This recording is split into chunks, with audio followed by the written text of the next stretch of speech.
अब हमें इस भाग में देखना है कक्षा 9वीं अध्याय 1 संख्या पद्धति की प्रश्नावली 1.3 का प्रश्न नंबर 3, जो हमसे बोलता है निम्नलिखित को P अपॉन Q के रूप में व्यक्त कीजिए जहां P और Q पूर्णांक है तथा Q बराबर नहीं है 0 के।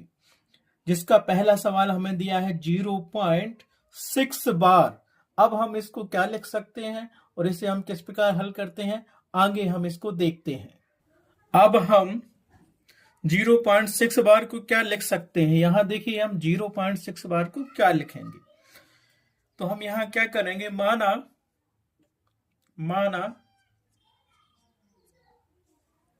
कि x बराबर 0.6 बार। इसको हम क्या लिख सकते हैं, यहां देखेंगे हम, ये देखते हैं यहां पे। इसीलिए x बराबर होगा 0.6666 एंड सो ऑन। इसको हमने दे दिया समीकरण 1। क्यों ऐसा लिखा, क्योंकि दशमलव के बाद केवल एक अंक 6 ही है जिसके ऊपर बार लगा है, और बार लगने का मतलब है कि वो अनंत बार लिख सकते हो आप। और इसको हमने लिख लिया x बराबर 0.6666 एंड सो ऑन, और इसको दे दिया समीकरण 1। अब यहां देखो दशमलव के बाद केवल एक अंक की पुनरावृत्ति बार बार हो रही है, तो हम क्या करेंगे, समीकरण 1 में दोनों तरफ 10 का गुणा करेंगे। अगर 2 अंक की होती बार बार, जैसे 16 होता तो 100 का करते, और जैसे 116 होता या दशमलव के बाद 3 अंकों की बार बार पुनरावृत्ति होती तो हम 1000 का गुणा करते दोनों तरफ।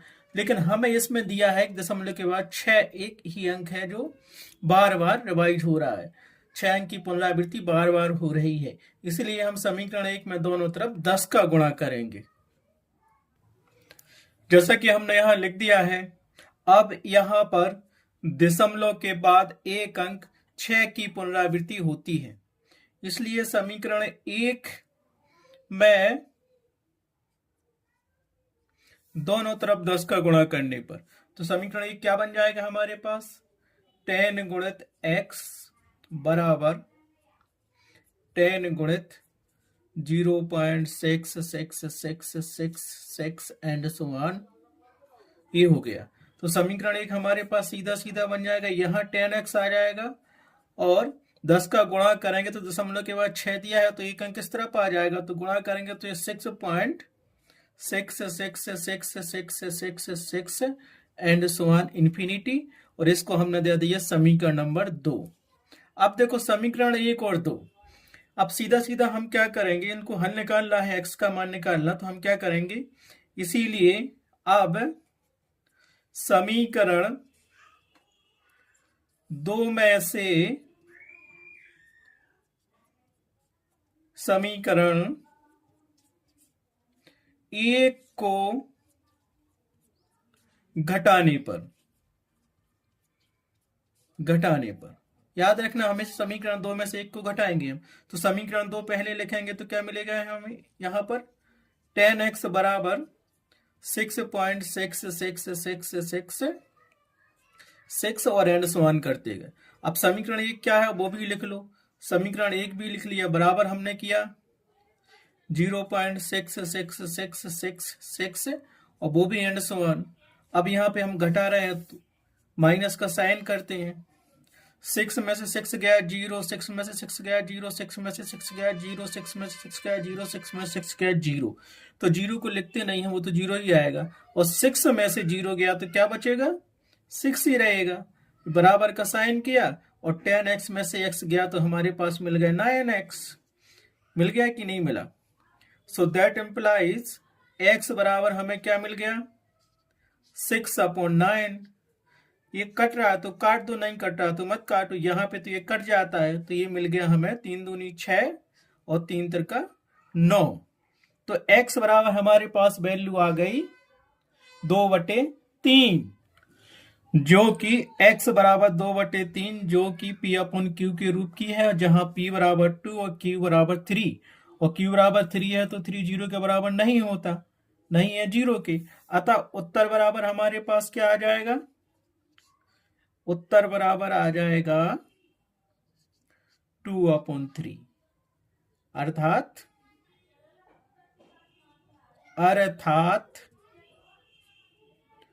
0.6 बार बराबर 2/3 होगा।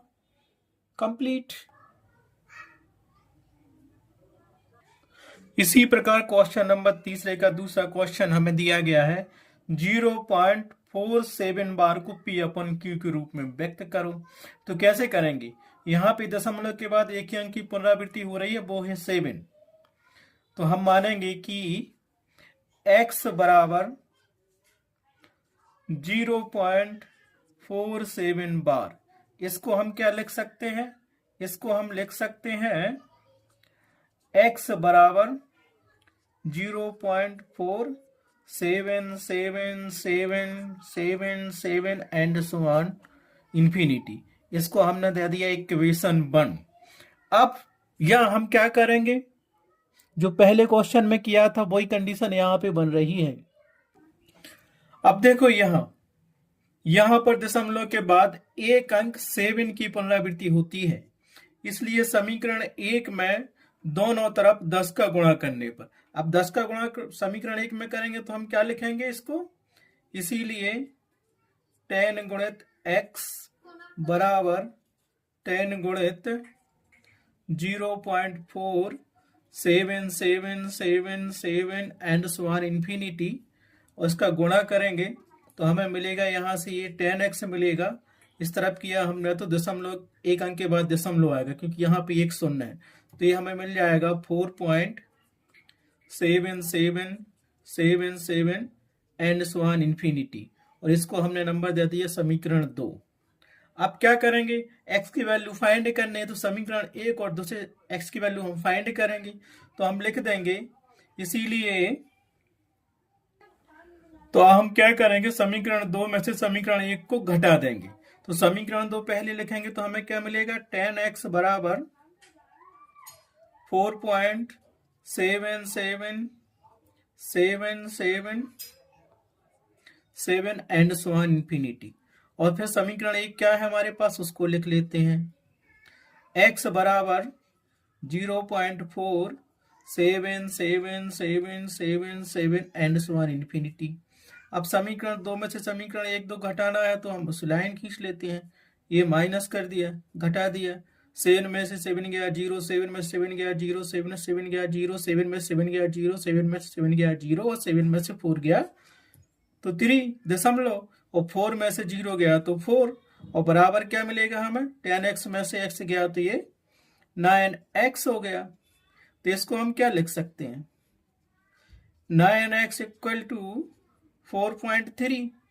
अब इसको हम लिख सकते हैं x बराबर 4.3/9। अब दशमलव को हटाना है, तो दशमलव के बाद एक अंक है, तो इसको हम क्या करेंगे? हम इसको लिख सकते हैं x बराबर, दशमलव हटा दिया 43 कर दिया, 9 कर लिया, गुणित दशमलव के बाद एक अंक है तो 10 का गुणा कर दिया। ठीक है, अब हमारे पास जो संख्या मिल गई तो क्या मिल गई? यहां से हमें ये मिल गई 43/90। कट रहा होती तो काट देते, लेकिन यहाँ पे कट नहीं रही है, तो ये क्या है? जहां पर P बराबर 43 और Q बराबर 90, और 90 बराबर नहीं है 0 के, जो कि P/Q के रूप की है। जहां x बराबर 43/90, जहां पर P बराबर 43, Q बराबर 90, बराबर नहीं है 0 के, जो कि P/Q के रूप की है। अतः उत्तर हम यहाँ पे क्या लिखेंगे? उत्तर बराबर हम करेंगे 0.47 बार को हम लिख सकते हैं 43/90। ये क्वेश्चन सॉल्व हुआ। अब हम देखेंगे प्रश्न 3 का तीसरा क्वेश्चन, जो हमें दिया गया है 0.001 बार। अब इसको हम कैसे लिख सकते हैं देखते हैं। माना कि x इक्वल टू 0.001 बार। अब इसको हम कैसा लिख सकते हैं? दशमलव के बाद 1 2 3 अंक के ऊपर बार लगा है, मतलब 3 अंकों की पुनरावृत्ति हो रही है। तो इसको हम लिख सकते हैं पहले तो x बराबर 0 × 0 0 1 0 0 1 0 0 1 0 0 1 एंड सो ऑन, अनंत बार। ये हो गया समीकरण 1। अब हम क्या करेंगे? अब यहां पे देखेंगे दशमलव के बाद 3 अंक 0 0 1 की पुनरावृत्ति हो रही है, अर्थात यहां पर दशमलव के बाद 3 अंकों की पुनरावृत्ति हो रही है। इसलिए समीकरण 1 में दोनों तरफ 1000 का गुणा करने पर, तो हम कैसे लिखेंगे इसको? इसीलिए दोनों तरफ 1000 गुणित बराबर 1000 गुणित x बराबर 1000 गुणित 0.001 0 0 1 0 0 1 0 0 1 एंड सो ऑन। यही पुनरावृत्ति हो रही है। अब देखो यहाँ पे 1000 का गुणा कर रहे हैं, तो यहाँ पे क्या 3 शून्य दिए 1000 में, तो यहाँ पे 3 अंक के बाद हम दशमलव रखेंगे, तो हमें ये क्या मिल जाएगा? ये मिल गया हमें 1000x बराबर 1.123 रखा, और फिर मिल गया हमें 0 0 1 और 0 0 1 और फिर 0 0 1 एंड सो ऑन इन्फिनिटी। इसको दे दिया हमने समीकरण 2। अब हम क्या करेंगे? समीकरण 2 में से समीकरण 1 को घटाने पर, तो समीकरण 2 अपने पास जो है उसको ज्यों का त्यों लिख लेते हैं। 1000x बराबर 1.001 0 0 1 0 0 1 एंड सो ऑन। अब समीकरण 1 क्या कह रहा है? 1 को घटा रहा है, तो 1 को लिखा उसके बाद। सो x बराबर 0.001 0 0 1 0 0 1, ऐसा कब तक करेंगे? अनंत बार। और ये हमने क्या कर दिया? माइनस कर लिए, घटा रहे हैं, तो 1 में से बन गया 0 0 में से 0 0 में से 0 0 1 में से बन गया तो 0 0 में से 0 गया तो 0 0 में से 0 गया तो 0, और 1 में से बन गया तो 0 0 में से 0 गया तो 0 0 में से 0 गया तो 0, दशमलव रखा। अब 1 में से 0 गया तो क्या आएगा? 1, और बराबर कर लिया। अब सभी 0 आए तो उनको लिखने की जरूरत नहीं है। अब यहाँ से 1000x में से x घटेगा तो कितना बचेगा? 999x। ये आ गया हमारे पास। तो ये क्या मिल गया हमें? x बराबर मिल गया 1/999x। अब कट तो नहीं रहा, भिन्न में तो दिया नहीं है, तो क्या लिखेंगे हम इसको? जो कि किस रूप का है? जो कि p/q के रूप का है, q के रूप का है, जहां क्या है? p बराबर हमें मिल गया 1 और q बराबर हमें क्या मिल गया? 999, और जो कि 0 के बराबर नहीं है। यही हमें सिद्ध करना था। इसीलिए 0.001 बार बराबर हम क्या लिख सकते हैं? 1/999। ये हमारे पास सिद्ध हो गया। तो उत्तर बराबर हम क्या करेंगे? तो उत्तर लिखेंगे हम, उत्तर बराबर लिखेंगे 1/999। ये प्रश्न क्रमांक 3 के तीनों क्वेश्चन सॉल्व हो गए। अब हम चलेंगे नेक्स्ट क्वेश्चन पर। अब हम देखेंगे अध्याय 1 के संख्या पद्धति की प्रश्नावली 1.3 का क्वेश्चन नंबर 4, जो इस प्रकार से है। 0.999 एंड सो ऑन को p/q के रूप में व्यक्त कीजिए। क्या आप अपने उत्तर से आश्चर्यचकित हैं? आप अपने अध्यापक और कक्षा के सहयोगियों के साथ उत्तर की सार्थकता पर चर्चा कीजिए। ठीक है, तो इसे अमल करते हैं। और माना कि x बराबर, और इसको दे दिया हमने समीकरण 1। ठीक है, अब हम देखेंगे यहां पर दशमलव के बाद एक अंक 9 की पुनरावृत्ति होती है। इसलिए समीकरण 1 में दोनों तरफ 10 का गुणा करने पर, तो समीकरण 1 ये दिया है 9 9 9 आ रहा है, मतलब इसको हम 9 बार भी कर सकते हैं। तो हम क्या लिखेंगे समीकरण 1 से? इसीलिए 10 गुणित x बराबर हमने किया 10 गुणित 0.999999 एंड सो ऑन। मल्टीपल किया, 10 का गुणा करना है, एक शून्य है तो यहाँ पे एक अंक के बाद दशमलव आ जाएगा, तो इसको हम क्या लिख सकते हैं 10x बराबर 9.9999 एंड सो ऑन, और इसको हमने दे दिया समीकरण 2। अब हम क्या करेंगे, हम x की वैल्यू निकालनी है, p अपन q के रूप में लिखना है, इसके लिए हम पहले अब करेंगे। तो अब क्या करेंगे, समीकरण 2 में से समीकरण 1 को घटाने पर, समीकरण 2 ये दिया है और समीकरण 1 दिया है, तो इसको हम क्या लिख सकते हैं, पहले तो हमने समीकरण 2 लिखा, समीकरण 2 क्या दिया है 10x बराबर 9.999999 एंड सो ऑन, और समीकरण 1 हमारे पास क्या दिया उसको लिख लिया हमने, x बराबर 0.9999 एंड सो ऑन। अब घटा रहे हैं समीकरण 2 में से समीकरण 1 को, तो हम उसको क्या लिख सकते हैं, माइनस का साइन कर दिया, 9 में से 9 गया 0, 9 में से 9 गया 0, 9 में से 9 गया 0, 9 में से 9 गया 0, 9 में से 9 गया 0, 9 में से 9 गया 0, यहाँ लिखा पॉइंट, और फिर 9 में से 0 गया, तो क्या मिलेगा हमें 9 ही मिलेगा, बराबर जो यहाँ 0 आए तो उसको लिखने की जरूरत नहीं है, और 10x में से एक x गया तो क्या बचा अपने पास 9x। ठीक है, तो इसको हम क्या लिख सकते हैं, x बराबर 9/9, काट देंगे, 9 को टेबल पढ़ेंगे हम, 9 एकम 9 और 9 एकम 9, तो ये हमें क्या मिल गया x बराबर हमें मिल गया 1/1। अब 1/1 को अपन 1 भी लिख सकते हैं। ठीक है, तो यहां हम क्या लिखेंगे, जो कि p/q के रूप का है, जहां p बराबर 1 बा q बराबर भी 1 है, और 1 कभी 0 होता नहीं है, अतः अपना उत्तर क्या आ जाएगा, अतः उत्तर 1/1 या 1 होगा। ठीक है, उत्तर क्या होगा 1/1 या 1 होगा। अब सार्थकता की बात यह है कि अगर एक में एक का भाग दिया जाए तो एक ही होगा, और एक परिमेय संख्या हो, p/q के रूप जितनी भी संख्या होती है वो परिमेय संख्या होती है। शर्त क्या होती है, q बराबर 0 नहीं होना चाहिए, अतः यह एक परिमेय संख्या है।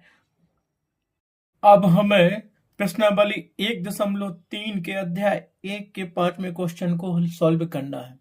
हमें दिया गया है क्वेश्चंस 1/17 के दशमलव प्रसार में अंकों के पुनरावृत्ति खंड में अंकों की अधिकतम संख्या क्या हो सकती है, अपने उत्तर की जांच करने के लिए विभाजन क्रिया कीजिए। तो हम यहाँ क्या करेंगे, सबसे पहले हम यहाँ पे लिखेंगे हल।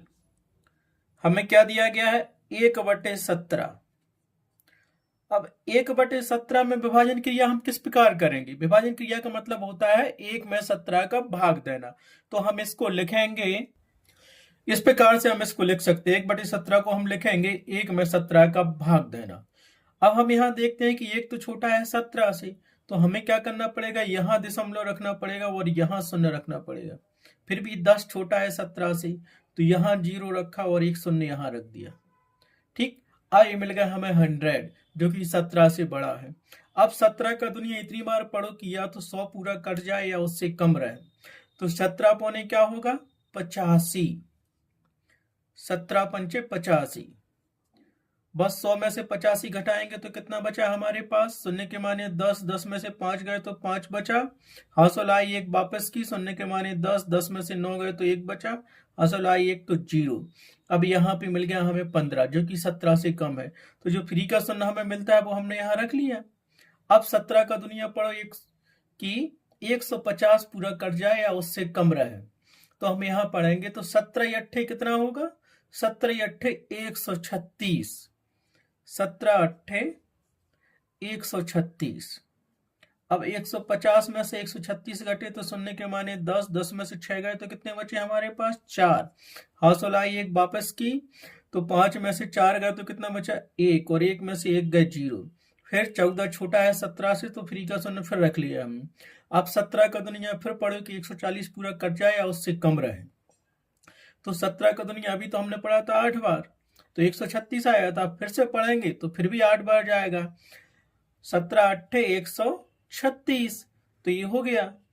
140 में से हम 136 घटाएंगे तो क्या बचेगा, शून्य के माने 10, 10 में से 6 गए तो 4 बचे, हंसोलाई 1 तो वापस की, 4 में से 4 गए तो 0, और 1 में से 1 गया तो 0। अब यहाँ पे देख लो 4 छोटा है 17 से, तो यहाँ पे हमने फ्री का शून्य फिर रख दिया। अब 17 का दुनिया फिर पढ़ो कि 40 पूरा कट जाए या उससे कम रहे। 17 दूनी 34, 17 दूनी 34 किया हमने, तो यहाँ से हमने क्या किया 34 लिख लिया, और 40 में से 34 घटाएंगे तो बचेगा हमारे पास 6। अब 6 छोटा है 17 से, फिर फ्री का शून्य रख दो। फिर 17 का दुनिया पढ़ो तो 17 3 51, 3 बार पढ़ा हमने तो हमें क्या मिला 51 मिला।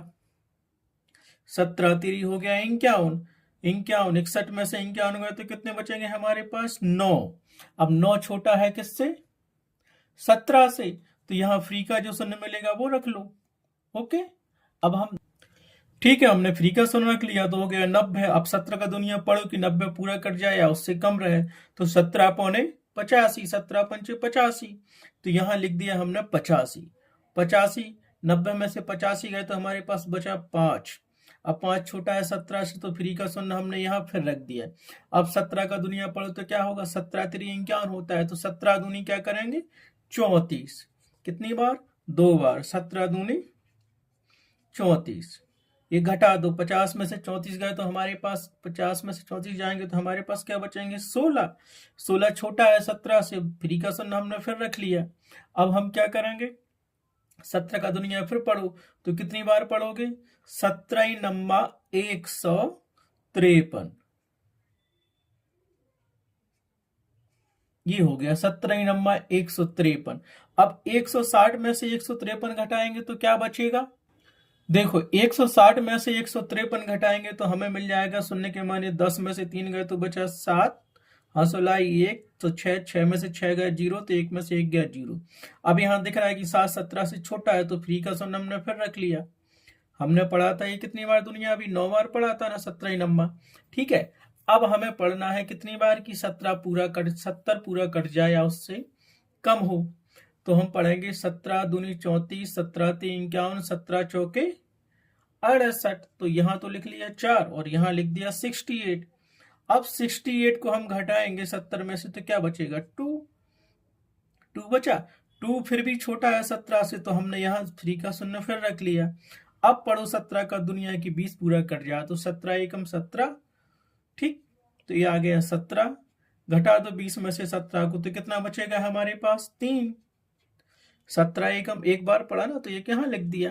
ओके, अब क्या करेंगे फ्री का शून्य फिर रख दो। फिर पढ़ो 17 का दुनिया की 30 पूरा कट जाए तो 17 एकम 17, 17 दूनी 34, तो 17 एकम 17 एक बार ही जा रहा अभी, तो 17 एकम 17। अब 30 में से 17 गए तो हमारे पास कितना बचेगा, यहां से ध्यान देने वाली बात है, 30 में से 17 गए तो हमारे पास बचेंगे 13।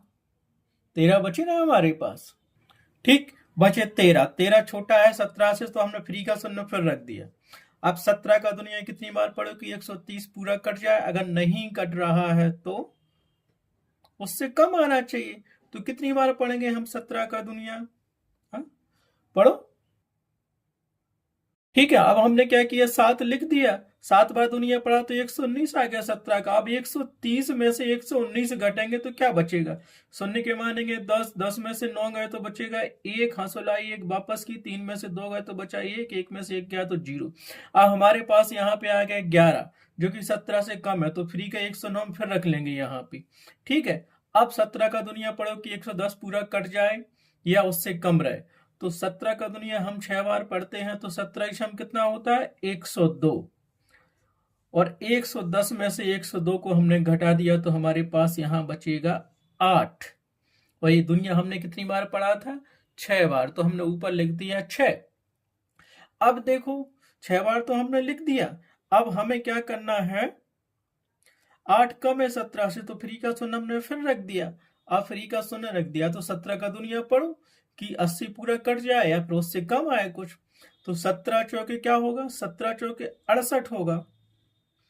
80 में से 68 गए तो हमारे पास कितना बचा, शून्य के माने 10, 10 में से 8 गए तो 2 बचे, हंसुलाई 1, तो 8 में से 7 गए तो 12 बचे।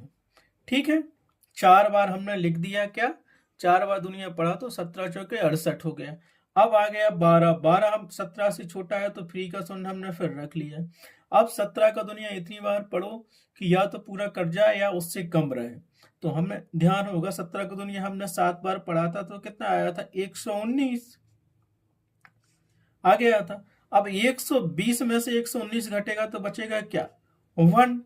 अब शुरू में ध्यान दिया होगा हमारे पास संख्या क्या थी, 1/17, मतलब 1 में 17 का भाग देना था, और यहाँ भी शेष हमारे पास 1 आ गया है। ठीक है, इसका मतलब हुआ यहाँ के बाद अंक पुनः अंकों की पुनरावृत्ति होगी भाग देने में। अभी तो हमने ये 7 बार पढ़ दिया तो 7 बार लिख दिया यहाँ पे। ठीक, अब इसके बाद क्या करेंगे हम, देखिए आप, यहां हम लिखेंगे ये क्या है अपने पास जो आया, शेष। शेष मतलब शेषफल है ये हमारा, शेषफल 1 आया हमारा। जो 1 में 17 का भाग देंगे तो वही कंडीशन बन गई, 1 में 17 का भाग दो तो वही अंक दोबारा रिवाइज करने पड़ेंगे हमें, तो हमने लिख दिया ये एक शेषफल है।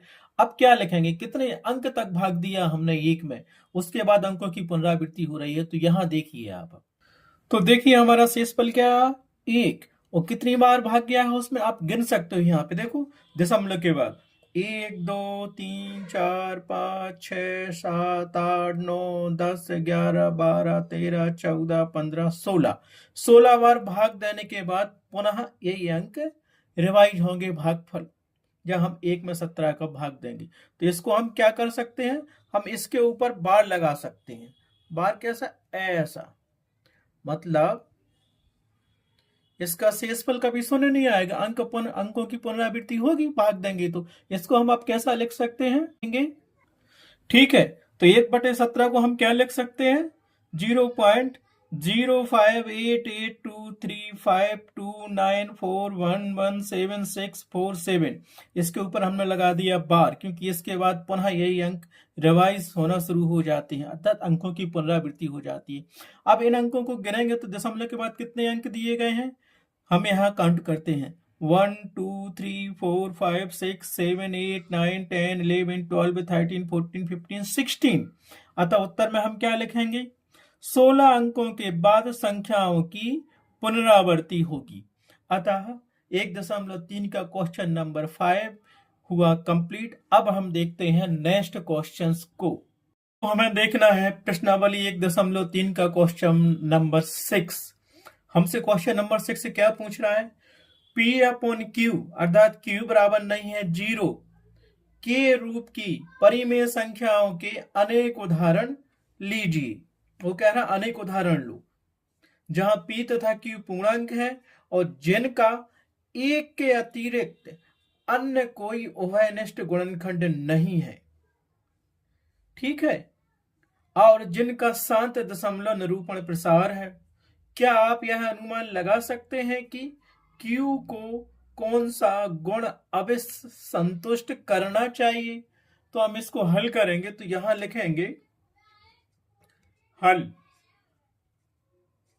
अब यहां एक बात ध्यान रखनी है, P/Q और Q बराबर नहीं होता 0, ये क्या होती है, परिमेय संख्या होती है, और परिमेय संख्या में क्या P और Q पूर्णांक होते हैं। हमसे पूछा है 1 के अतिरिक्त अन्य कोई उभयनिष्ठ गुणनखंड नहीं होना चाहिए। जो तुम उदाहरण लोगे तो उदाहरण हमको लेना पड़ेगा, तो हम क्या करेंगे, यहाँ पे 3 उदाहरण लेते हैं जिनका उभयनिष्ठ गुणनखंड केवल 1 होगा और 1 के अलावा और कुछ नहीं होगा। जैसे हम 3 संख्याएं लेते हैं, देखो यहां से हमने एक संख्या ले ली, पहला उदाहरण ले लिया हमने, इसका क्या लिया, देखो हमने ले लिया 7/2। इसका अवयनिष्ठ गुणनखंड 1 होना चाहिए, 1 और कोई नहीं होना चाहिए। तो और दूसरा हम क्या लेंगे, उसका दूसरा इसी प्रकार हम लेते हैं, एक और एग्जाम्पल लेते हैं। क्या लेंगे दूसरा हम लेते हैं यहाँ पे, जैसे 7/2 ले लिया, दूसरा हम लेते हैं 11/5। ठीक, उभयनिष्ठ गुणनफल केवल एक होना चाहिए। और तीसरा इसी प्रकार हम इसमें लेते हैं क्या, या तो यही ले लो, फिर अपनी इच्छा अनुसार जो तुम्हें लेना हो ले सकते हो। हमने यहाँ लिया 7/2 पहला, दूसरा लिया 11/5 और तीसरा इसी प्रकार हम लेते हैं 21/10। अब देखो, 2 और 5 का गुणा करेंगे तो 10 आएगा। इसका गुणनखंड 1 है, 5 का भी 1 है, 10 का भी 1 है। इसके अतिरिक्त और कोई गुणनखंड तो है नहीं उसका। अब यहाँ पे हम देखो हल करते हैं, कैसे हल करेंगे, इधर देखो। जैसे 7/2 7 दशमलव प्रसार होना चाहिए, तो हम वैसे भाग देंगे तो 7/2 को हम क्या लिख सकते हैं, देखो 7/2 को, ठीक है। यहाँ पर हमने 3 एग्जाम्पल तो दे दिए, पहला 7/2, दूसरा 11/5 और तीसरा 21/10। उसने कहा था जो भी उदाहरण दो उनका एक के अतिरिक्त अन्य कोई उभयनिष्ठ गुणनखंड नहीं होना चाहिए। बिल्कुल नहीं होगा। 2 में 1 का गुणा करेंगे तो 2 ही आएगा, 5 में 1 का करेंगे तो 5 ही आएगा, 10 में 1 का करेंगे तो 1 ही आएगा, और दोनों का गुणनफल करेंगे 5 दूनी 10 हो गया। अब देखो जो पहला दिया हमारे पास, पहला दिया तो पहले को क्या लिखेंगे हम, पहला ये दिया है 7/2। हमें चेक करना है कि ये 7 दशमलव प्रसार है कि नहीं। तो 7/2 को हम क्या लिख सकते हैं, ये किया हमने 7 में 2 का भाग देना है, तो पढ़ो 7 का दुनिया, 2 का दुनिया पढ़ो कि 7 पूरा कट जाए या उससे कम रहे। तो 2 3 6, ये हो गया 6। 7 में से 6 गए तो क्या बचा, 1। 1 छोटा है 2 से, तो फ्री का शून्य हमने रख दिया। अब करो ये, यहां दशमलव आ जाएगा, एक शून्य रखा तो। अब 2 का दुनिया पढ़ो कि 10 पूरा कट जाए या उससे कम रहे, तो 2 पंचे 10। 2 का दुनिया कितनी बार पढ़ा हमने, 5 बार। घटा दिया तो ये क्या आ गया, 0 0। इसका शेषफल क्या आ गया, शून्य। शेषफल क्या मिला इसका हमें, शेष बराबर मिला शून्य। अतः क्या है, अतः क्या है, आप बता सकते हो। जब शेषफल शून्य आता है तो वह शांत दशमलव प्रसार होता है। ठीक है। अब नेक्स्ट अपन इसी प्रकार देखेंगे। ये तो हमने पहला किया, पहला का एग्जाम्पल दे दिया कि शांत है, उसका गुणनखंड भी एक के अतिरिक्त और कोई नहीं है। दूसरा हमारे पास क्या था, दूसरा जो हमें दिया गया था 11/5। तो 11/5 को अपन क्या लिख सकते हैं, देखो 11/5 को हम लिखेंगे, मतलब 5 का भाग जा रहा है 11 में, 2। 5 का पहाड़ा पढ़ो इतना कि 11 पूरा कट जाए या उससे कम रहे। तो हमने क्या किया, 5 दूनी 10, ये आ गया 10। तो 11 में से 10 गए तो बचा 1। अब यहां लगा दशमलव, तो एक शून्य वापस किया हमने, तो ये क्या मिला, 5 दूनी 10, तो ये मिल गया 10। तो ये क्या कट गया, 0 0। 10 में से 10 गया तो 0 0 आ गया। अतः हम यहां क्या लिख सकते हैं, शेष क्या है इसमें, शेष आ गया 0। अतः जब शेष 0 आ गया तो इसका दशमलव प्रसार भी क्या होगा, शांत होगा। अब इसी प्रकार हम देखते हैं तीसरा उदाहरण हमने क्या लिया था इसमें, 21/10। अब 21/10 को हम क्या लिख सकते हैं, देखो इसका मतलब ये हुआ 10 का भाग जाएगा 21 में, 2 भाग। 10 का दुनिया ऐसा पढ़ो कि 21 पूरा कट जाए या उससे कम रहे। तो 10 दूनी 20 कर लिया हमने। 21 में से 20 गए तो बचा 1। 1 छोटा है 10 से, तो 1 शून्य रख दिया हमने। एग्जाम्पल लिया था 21/10। 10 दूनी 20 आ गया हमारे पास। यहाँ दशमलव रख दिया और यहाँ शून्य रख दिया। अब पढ़ो 10 का दुनिया की 10 पूरा कट जाए, तो 10 एकम 10, एक बार पढ़ लिया हमने। तो 10 में से 10 गया तो कितना बचा हमारे पास, शेषफल 0। अतः शेष क्या हो गया, यहाँ पर शेष हमारे पास क्या बचा, शेष बराबर शून्य। अतः हम क्या कह सकते हैं, दिया गया दशमलव प्रसार क्या होगा, शांत होगा। देखो तो यहाँ पे हमने 3 एग्जाम्पल लिए थे, पहला, दूसरा और तीसरा। तीनों का शेषफल क्या आ रहा है, शून्य आ रहा है, शून्य आ रहा है, शून्य आ रहा है। अतः दशमलव प्रसार तीनों का क्या होगा, अतः देखो तीनों एग्जाम्पल का 7/2, 11/5 और 21/10 का दशमलव प्रसार क्या है? शांत है, शांत है, शांत हो। तीनों का शेषफल 0 आता है। और क्या करेंगे? दशमलव प्रसार तो शांत आता है, लेकिन किसी का भी उभयनिष्ठ गुणनखंड नहीं है। एक के अतिरिक्त कोई भी उभयनिष्ठ गुणनखंड नहीं है इनका। देखो, कोई भी गुणनखंड उभयनिष्ठ नहीं है। अतः अनुमान हम क्या लगा सकते हैं? अनुमान हम लगा सकते हैं कि, तो हम क्या करेंगे? अनुमान क्या लगा सकते हैं हम?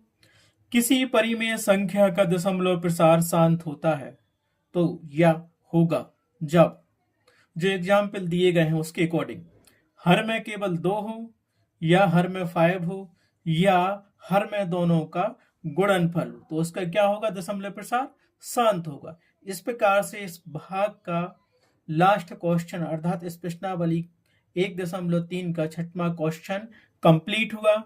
आगे के क्वेश्चनों को हम नेक्स्ट भाग में करेंगे।